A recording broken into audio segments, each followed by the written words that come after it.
Selamat sore Komisi Wanita GKT Banyuwangi. Bagaimana kabar ibu-ibu pada sore hari ini? Jikalau sore ini kita dapat mengikuti persekutuan Komisi Wanita, itu semua adalah karena kebaikan Tuhan saja. Pujilah Tuhan, hai jiwaku. Pujilah namanya yang kudus, hai segenap batinku. Pujilah Tuhan, hai jiwaku, dan janganlah lupakan segala kebaikannya. Demikianlah Daud menyatakan puji-pujiannya kepada Allah, seperti yang tertulis dalam Mazmur pasal 103, ayatnya yang pertama dan kedua. Mari kita mengambil saat teduh.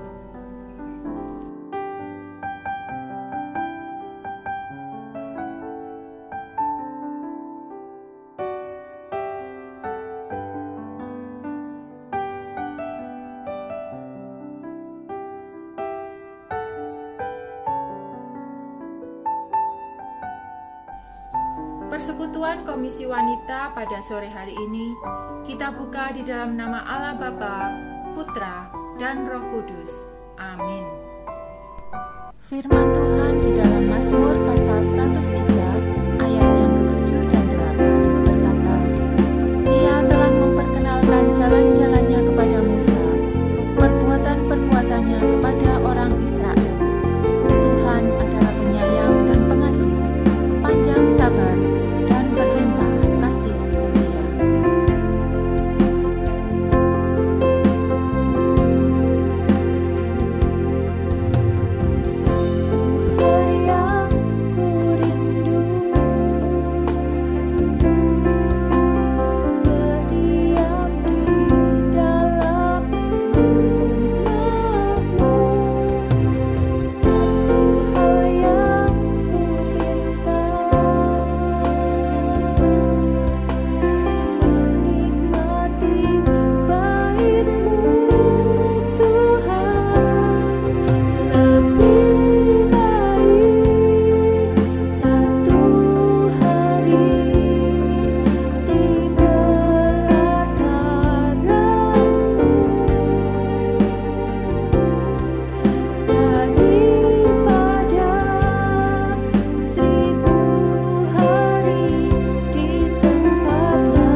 Bapa di dalam surga, kami mengucap syukur Tuhan atas pemeliharaan Tuhan dalam hidup kami hari lepas hari.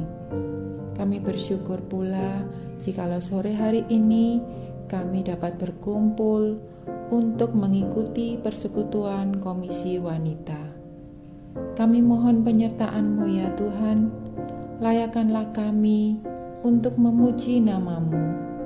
Mohon Roh Kudus memimpin kami, sehingga kami dapat mengerti firman-Mu. Kiranya Tuhan sendiri yang akan memimpin persekutuan ini dari awal hingga akhirnya. Hanya di dalam nama Tuhan Yesus kami berdoa. Amin. Terang sudah terbit bagi orang benar, dan sukacita bagi orang-orang yang tulus hati. Bersukacitalah karena Tuhan, hai orang-orang benar, dan nyanyikanlah syukur bagi namanya yang kudus. Andaikan yang luhur mulia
Pria. Ya, sorry ya. Aku harus ikut pembukaan ini grand openingnya Live Sultan yang seri baru. Ada punya belum? Belum kan? Aku punya dulu. Karena itu limited edition. Oke? Gimana? Boleh duduk deh ini ada panas. Oh iya, duduk.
Ini batu permata. Ini namanya itu jamrut ya. Ini mahal ini.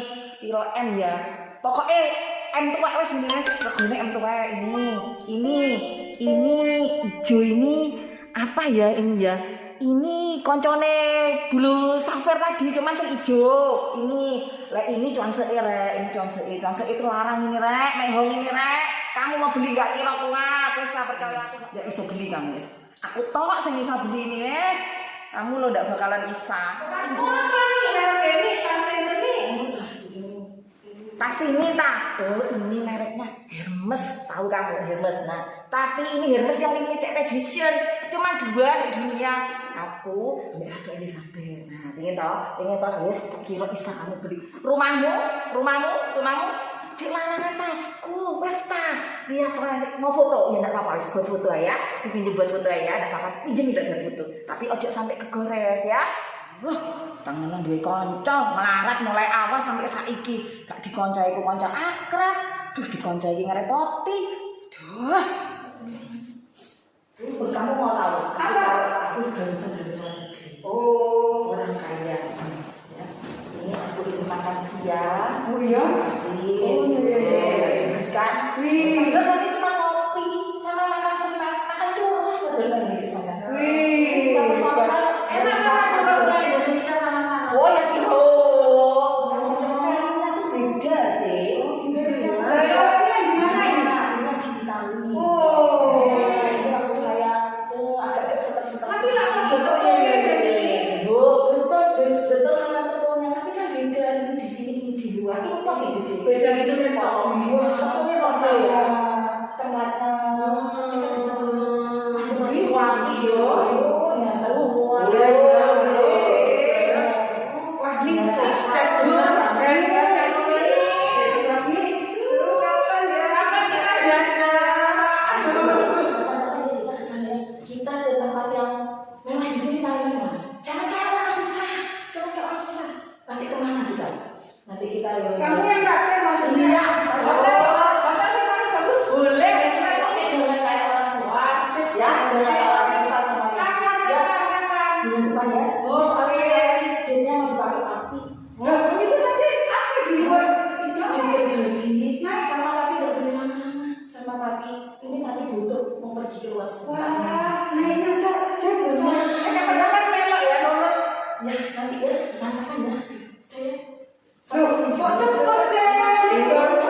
datang ya.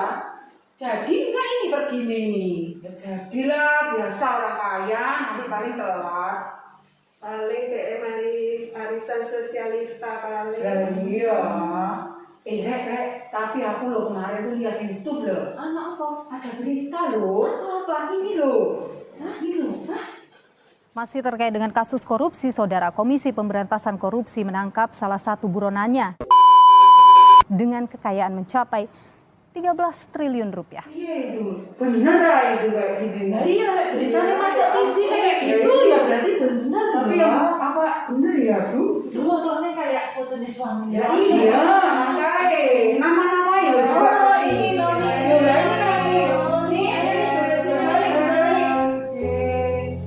Gimana nih jadi ya kita pergi? Hah? Gak dengar berita Tarek.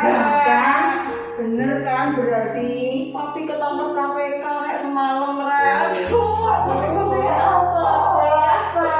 ternyata selama ini papi semuanya dikasih ke aku buat foya-foya terserah, buat apapun aku minta dikasihi, ternyata papi dapetnya nggak baik teman-teman. Aduh aku malu sama kalian semua teman-teman. Maafkan aku ya teman-teman. Selama ini aku sombong. Bagaimanapun juga kita semua tetap sahabat. Terima kasih teman-teman. Terima kasih masih mau menerima saya meskipun saya sering menghina. Ya sabar ya ini. Menyepelekan. Teman-teman. Ya sabar ya. Berdoa wes ya. Terima kasih ya teman-teman masih mau menerima saya meskipun saya sudah jatuh miskin. Terima kasih.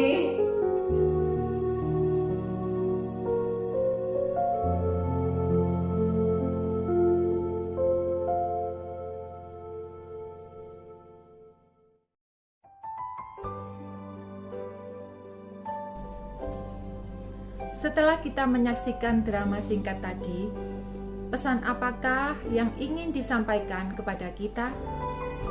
Di dalam Lukas pasal 14 ayat yang ke-10, Tuhan Yesus berkata, "Tetapi apabila engkau diundang, pergilah duduk di tempat yang paling rendah.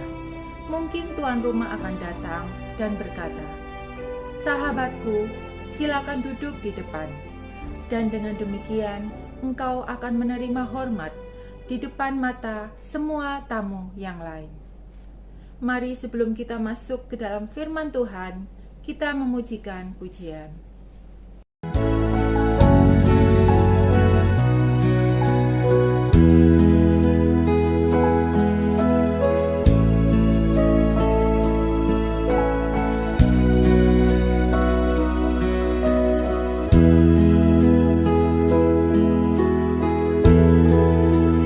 Hanya dekat kasih-Mu Bapa, jiwa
Mari ibu-ibu semua kita masuk di dalam doa sebelum kita merenungkan firman-Nya.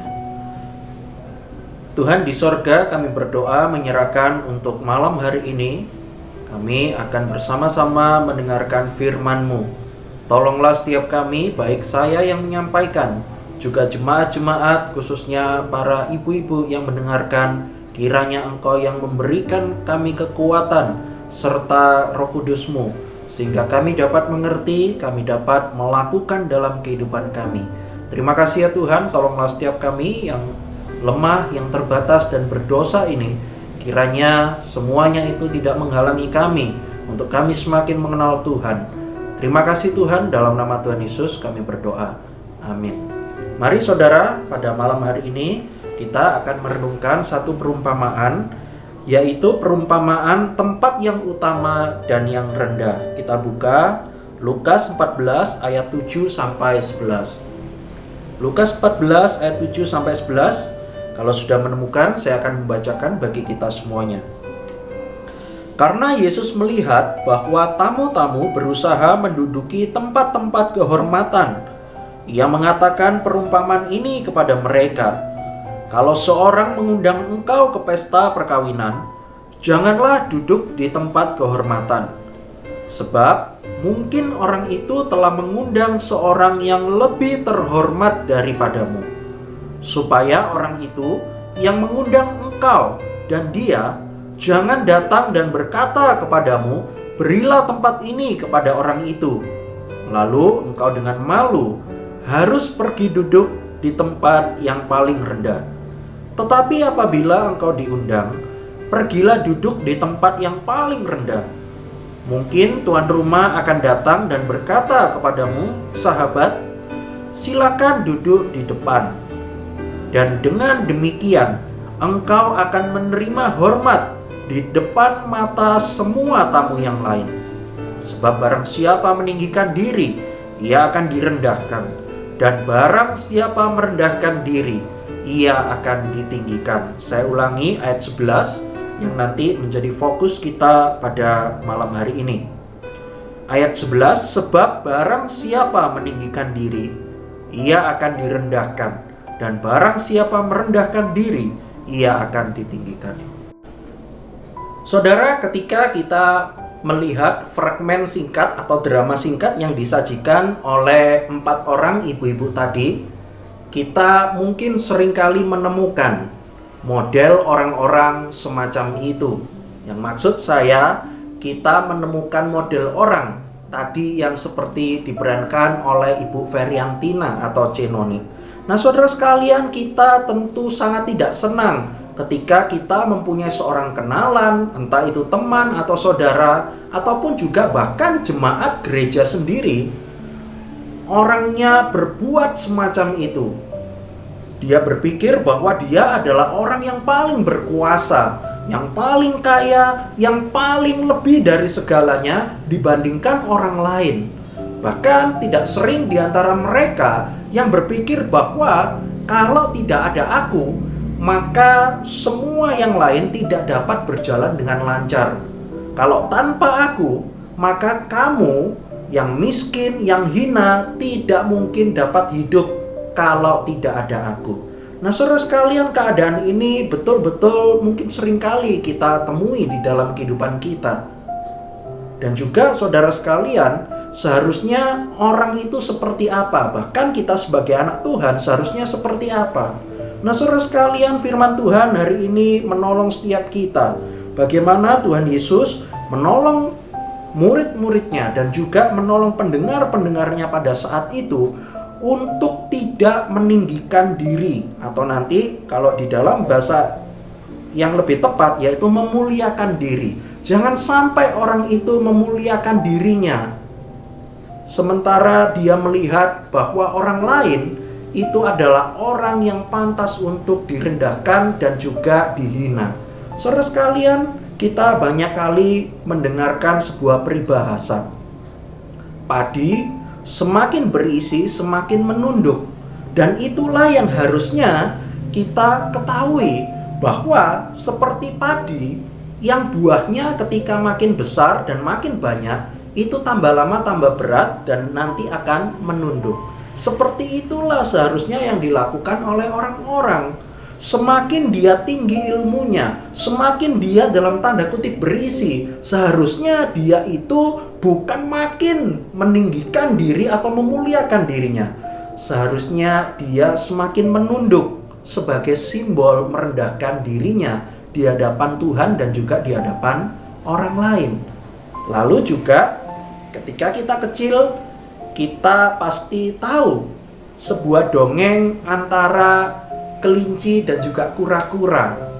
Dongeng ini juga mengajarkan setiap kita untuk tidak sombong dan juga tidak meremehkan orang lain. Kita tahu saudara ceritanya, dan juga saya masih betul-betul ingat bagaimana ketika kelinci pada awalnya sangat sombong akan kecepatan yang dimilikinya. Ketika dia melihat kura-kura, wah, dia langsung ejek, dia langsung hina bahwa percuma kamu itu hidup, jalan saja tidak becus, jalan saja lama. Ayo coba kita buktikan, kita lomba lari yuk. Nah saudara, kita ketahui hasil akhirnya seperti apa. Menjelang garis finish, si kelinci toleh ke belakang. Wah, kura-kura masih jauh di belakang. Oke, kalau gitu aku istirahat sejenak sambil menunggu kura-kura sehingga kalahnya tidak sampai telat. Akhirnya kelinci tersebut duduk di sebuah pohon, dia istirahat, akhirnya tertidur. Sementara kura-kura terus tidak menyerah, dia berjalan begitu rupa. Walaupun dia diremehkan, tetapi dia langkah demi langkah, dia maju dan akhirnya kura-kura berhasil melewati garis finish. Pada saat itulah ketika kelinci itu sadar, mendapati dirinya sudah kalah. Karena dia tertidur, sementara kura-kura sudah sampai garis finish duluan. Nah saudara sekalian, begitulah kira-kira makna dari dongeng kelinci dan juga kura-kura ini. Sekali lagi, menolong dan juga memberikan makna hidup bagi setiap kita. Jangan kita berpikir bahwa aku yang paling benar dan juga hebat, aku yang paling tinggi. Orang-orang memuliakan dirinya, sementara orang yang lain bukanlah orang yang terpandang dan juga seharusnya pantas untuk dihina. Saudara, hal seperti ini atau pikiran seperti ini harusnya membuat kita berhati-hati.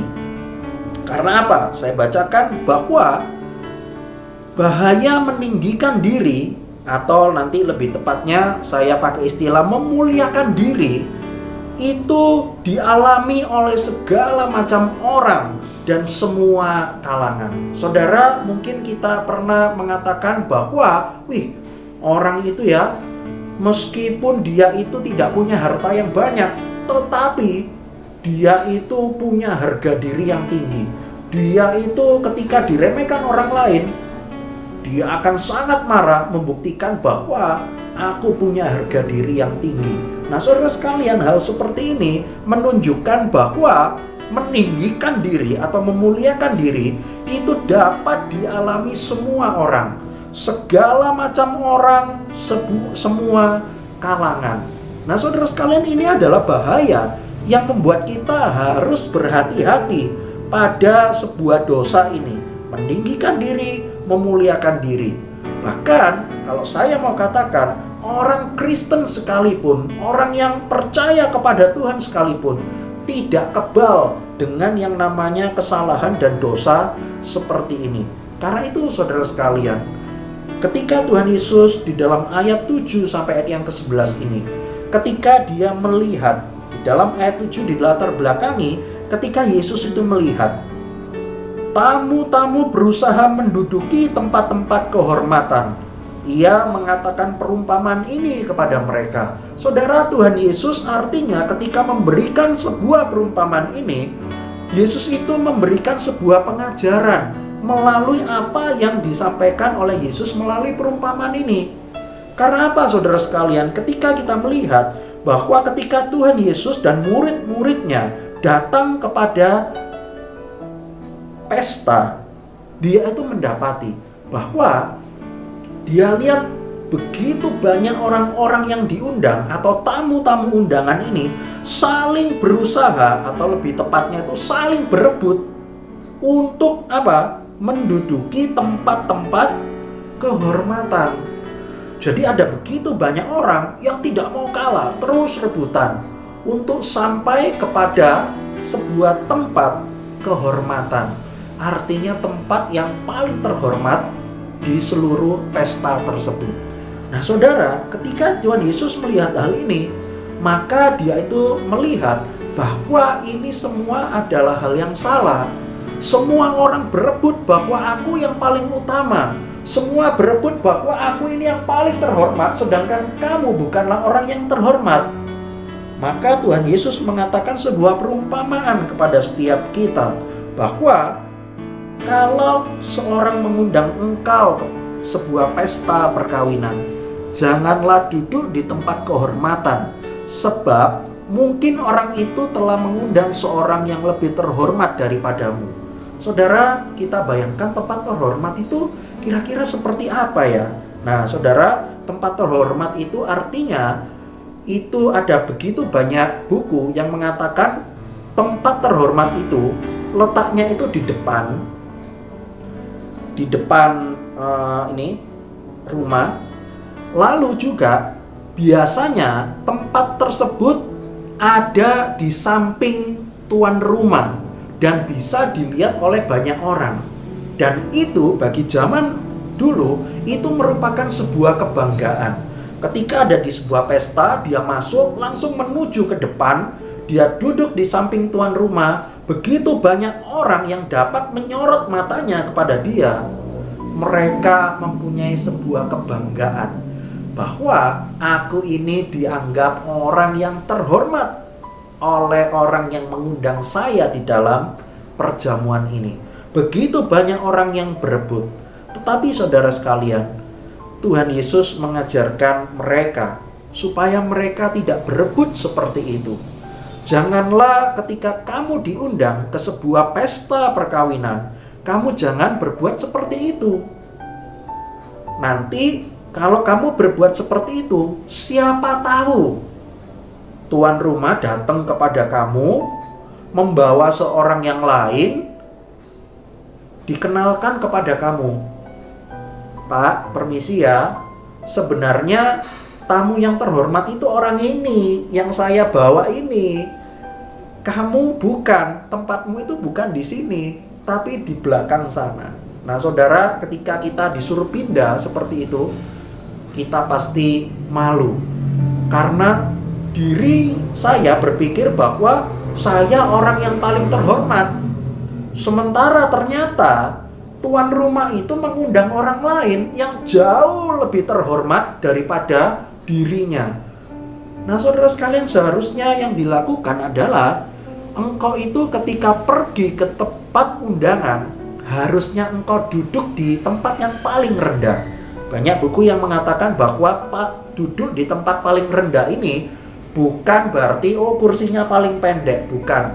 Tetapi mereka biasanya memiliki tradisi, semakin jauh dari tuan rumah itu semakin rendah kedudukannya atau tempatnya.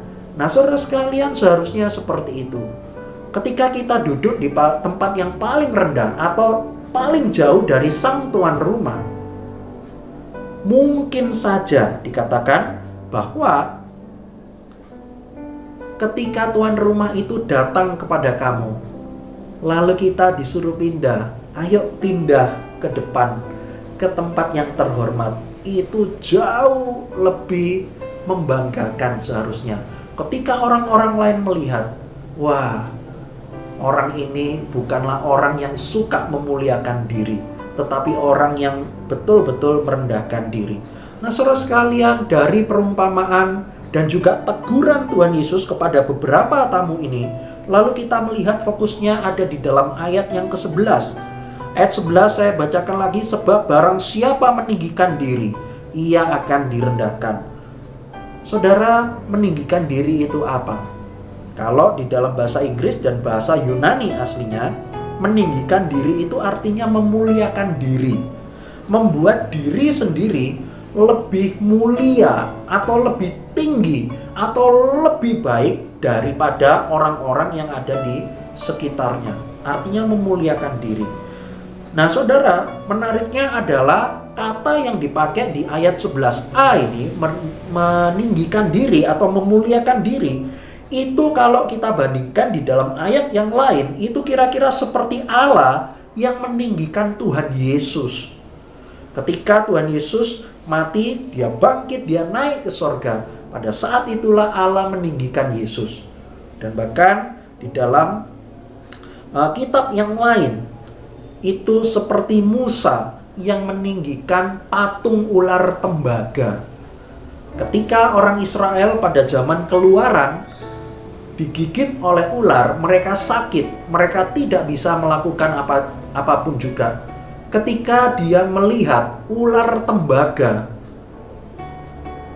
dinaikkan atau dimuliakan, pada saat itulah mereka pasti mengalami kesembuhan. Nah saudara sekalian, meninggikan diri atau memuliakan diri itu seperti itu.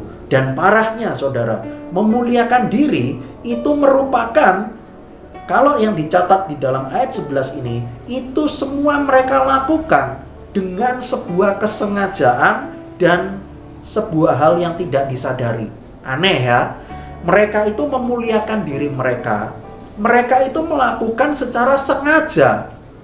Tetapi anehnya, apa yang mereka lakukan secara sengaja ini tidak mereka sadari bahwa mereka telah memuliakan diri mereka. Saudara, mungkin kita melihat bahwa seringkali ketika kita menemukan orang yang arogan atau orang yang sombong, orang itu dibilang, kamu itu jangan sombong lah, kamu itu jangan arogan seperti itu. Biasa pembelaan dirinya apa? Wah, enggak lah, mungkin kamu yang terlalu sensitif, mungkin kamu yang terlalu baper, terbawa perasaan. Enggak kok, saya enggak sombong. Mungkin itu karena kamu hatinya yang sedang enggak enak. Jadi ketika melihat saya berbuat ini, langsung saya dituduh telah melakukan sombong, atau saya dianggap sebagai orang yang arogan. Nah saudara sekalian, seringkali orang yang meninggikan dirinya atau memuliakan dirinya itu tidak dilakukan secara sadar. Oh betul tak, saya melakukan semacam itu. Biasanya orang lain yang dapat melihat. Karena itu saudara sekalian, perbuatan memuliakan diri betul-betul merupakan perbuatan yang sangat berbahaya. Apalagi ketika dia menganggap dirinya sendiri lebih segalanya, artinya lebih baik, lebih benar, lebih pintar, lebih kaya, dan sebagainya, lebih segalanya. Sedangkan menganggap orang lain tidak selevel dengan dia. Bahkan seringkali yang dilakukan oleh orang-orang semacam itu, mereka itu kerap kali menginjak-injak atau menghina orang lain yang tidak seperti dirinya. Saudara, dengan keadaan yang seperti ini, dengan perbuatan yang sangat jahat seperti ini, yang dibenci Allah dan juga dibenci sesama, apakah mungkin orang yang modelnya semacam ini, apakah mereka bisa berubah? Ataukah mereka tidak bisa berubah? Atau mungkin kita katakan bahwa wah, wes kasep. Nah, saya pakai istilah bahasa saya, wes kasep, sudah terlanjur, sudah tidak bisa dirubah lagi. Apakah betul sudah kasep, sudah terlanjur, dan tidak bisa diubah menjadi seorang pribadi yang lebih baik? Saudara sekalian, saya katakan, kalau dia berusaha sendiri, maka betul-betul dia akan menemui sebuah kesulitan yang besar.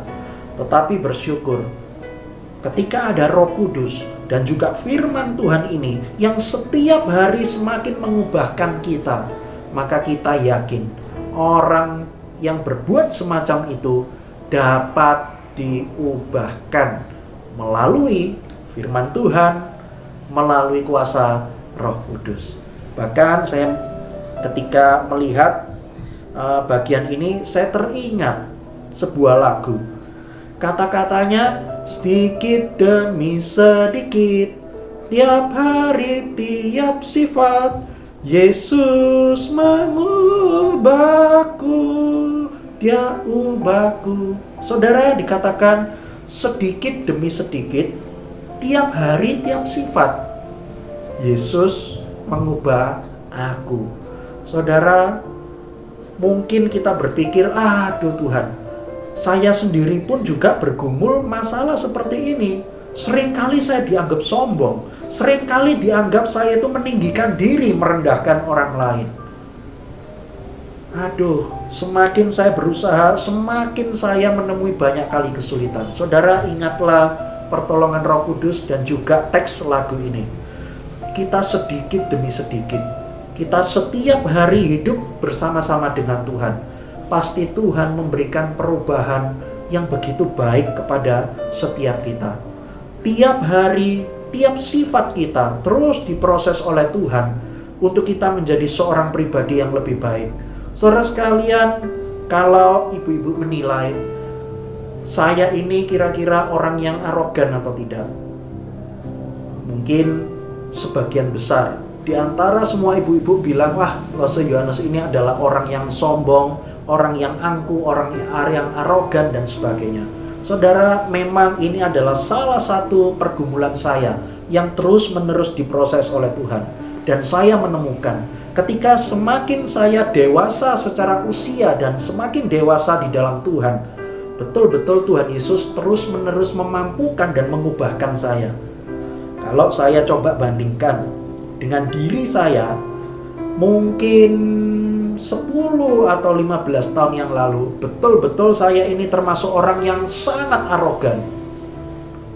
Tetapi ketika sudah dewasa secara usia dan lebih dewasa di dalam iman, dewasa secara rohani, maka betul-betul saya merasakan Tuhan Yesus mengubahkan sifat saya yang buruk ini semakin hari semakin baik. Mungkin hari ini belum sempurna, saya akui betul. Dan sampai kapanpun saya tidak akan mungkin sempurna. Tetapi yang penting adalah proses menuju kedewasaan dan terus-menerus untuk meningkat. Sehingga tiap hari, tiap sifat itu terus diubahkan oleh Tuhan menuju kepada seorang pribadi yang lebih baik. Saudara, kerap kali pun saya menemukan begitu banyak pelayan-pelayan Tuhan yang meninggikan diri mereka. Entah itu pendeta yang masih muda atau pendeta yang sudah senior, bahkan sudah emeritus. Begitu banyak di antara mereka saya menemukan bahwa dirinya merupakan seorang pribadi yang sangat sombong, sangat meninggikan dirinya. Saudara, ketika saya menemukan orang-orang semacam itu dulu, sebelum saya terus diproses oleh Tuhan, saya itu begitu pengen langsung bales. Saya langsung ingin memalukan dia di depan orang banyak. Tetapi saudara, ketika saya terus-menerus berusaha untuk semakin taat kepada Tuhan, akhirnya saya mengurungkan niat itu. Mengapa? Paling tidak ada 2 alasan. Yang pertama, kalau saya membalas orang yang arogan atau hamba Tuhan yang arogan tersebut dengan kejahatan juga, maka saya juga sama dengan orang itu. Lalu juga yang kedua, mengapa saya mengurungkan niat saya untuk saya langsung memarahi balik orang tersebut meskipun lebih tua daripada saya? Ternyata yang kedua alasannya adalah saya melihat bahwa orang yang arogan tersebut memperlakukan begitu banyak orang juga seperti itu. Jadi saya sadar dia itu berbuat seperti itu bukan kepada saya saja, tetapi kepada orang lain dan banyak orang, khususnya untuk orang-orang yang dipandang rendah dan dipandang miskin oleh dia. Dia melakukan semacam itu. Lalu saya sadar, oh ternyata dia melakukan hal buruk semacam itu bukan kepada saya saja kok. Jadi artinya ya sudah, memang itu adalah wataknya. Sulit sekali untuk diubah. Ngapain saya harus balas orang itu dengan kejahatan yang lebih jahat? Nah saudara sekalian, marilah kita belajar, saya pun juga belajar. Kita hidup merendahkan diri kita seperti ayat 11b. Kita tidak merasa diri yang paling benar, kita tidak merasa diri orang yang paling terhormat. Mari kita terus berusaha memperlakukan orang lain dengan layak, atau di dalam istilah pastoral itu memanusiakan manusia. Seringkali kita melihat bahwa begitu banyak manusia yang tidak dapat memanusiakan orang lain. Saudara, kita itu seharusnya seperti apa? Ayat 11b dikatakan, barang siapa merendahkan diri, ia akan ditinggikan. Yesus memberikan sebuah ajaran dan sebuah nasihat. Kita harus merendahkan diri kita. Artinya adalah kita harus membatasi diri kita. Kita bisa meninggikan diri kita, bisa. Tetapi kita membuat diri kita secara terbatas dan secara sengaja untuk merendahkan diri kita, agar kita dapat menjadi berkat bagi orang lain. Hari Selasa kemarin, di dalam diskusi katekisasi kelompok Bobo, saya tanyakan satu pertanyaan. Biasanya apa sih yang menghalangi orang percaya kepada Tuhan? Ada begitu banyak bobo-bobo atau ayai yang menjawab, dan jawabannya sama semua. Teladan hidup orang Kristen yang menghalangi penyebaran Injil. Jadi saudara sekalian, artinya ketika kita melakukan setiap perbuatan jahat, orang yang belum percaya kepada Tuhan melihat orang Kristen semacam itu modelnya, seringkali hal tersebut itulah yang menghalangi orang yang belum percaya kepada Tuhan Yesus dapat menerima kabar baik di dalam Injil. Saya tutup khotbah ini dengan sebuah kata-kata yang bagus atau kalimat yang bagus dari seorang Perdana Menteri Singapura, yaitu Lee Kuan Yew. Dia mengatakan begini, orang sombong itu seperti orang yang berdiri di atas gunung. Dari atas gunung, dia memandang semua orang yang ada di bawahnya kecil semua. Tetapi dia tidak sadar, orang yang di bawah juga memandang dia yang ada di atas gunung juga kecil. Artinya, ketika ada orang yang sombong, meninggikan diri, memuliakan dirinya, dia melihat orang lain kecil, maka orang yang dianggap kecil itu memandang orang yang sombong ini juga kecil. Saudara, kita harus berusaha merendahkan diri kita, karena memang Tuhan Yesus yang mengajarkan. Dan juga ingat, Yesus pun juga memberikan teladan bagi setiap kita. Allah yang kekal mau menjadi manusia yang terbatas. Allah yang mulia mau dijadikan sebagai korban penebusan dosa bagi manusia. Saudara sekalian, ini adalah bentuk perendahan diri Kristus, teladan yang disampaikan oleh Tuhan Yesus sendiri bagi setiap kita. Karena itu kita percaya bahwa Tuhan Yesus bukan cuma bisa mengajar, tetapi kita juga percaya bahwa Tuhan Yesus juga dapat memberikan teladan. Ketika dia dari sorga turun ke dalam dunia, dia mati menebus kita dari segala hukuman dosa. Pada saat itulah saudara sekalian, kita tahu kita mempunyai Tuhan yang baik, yaitu Tuhan Yesus, yang mempunyai sebuah hal yang baik untuk kita patut contoh dan patut teladani.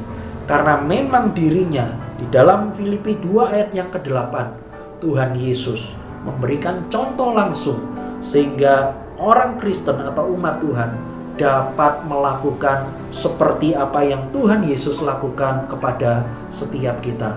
Kiranya Roh Kudus menolong setiap kita pada hari ini untuk kita terus diproses oleh Tuhan. Semakin hari sifat-sifat jelek kita diubahkan menjadi sifat yang baik. Kita terus diubahkan menjadi pribadi-pribadi yang menyenangkan hati Tuhan, menjadi berkat bagi sesama. Mari kita berdoa. Tuhan, kami berdoa menyerahkan untuk firman-Mu hari ini, mengingatkan setiap kami supaya kami dapat meneladani kehidupan Tuhan Yesus yang sudah memberikan contoh yang begitu banyak untuk kami dapat merendahkan diri kami menjadi berkat bagi sesama kami. Tuhan, kami melihat bahwa Engkau sendiri memberikan sebuah teladan yang baik ini. Tolonglah kami di dalam kelemahan maupun juga keterbatasan kami, yang sering kali kami mengecewakan Engkau dan mengecewakan hati sesama kami. Tolonglah Tuhan, untuk kami menjadi orang-orang yang takut akan Tuhan. Kami menjadi orang-orang yang menyenangkan Tuhan dan juga menyenangkan sesama. Terima kasih Tuhan, kami serahkan pengajaran pada malam hari ini ke dalam tangan-Mu. Kiranya Engkau yang mengubahkan kami dengan Roh Kudus-Mu. Terima kasih Tuhan, di dalam nama Tuhan Yesus kami berdoa dan mengucap syukur. Amin.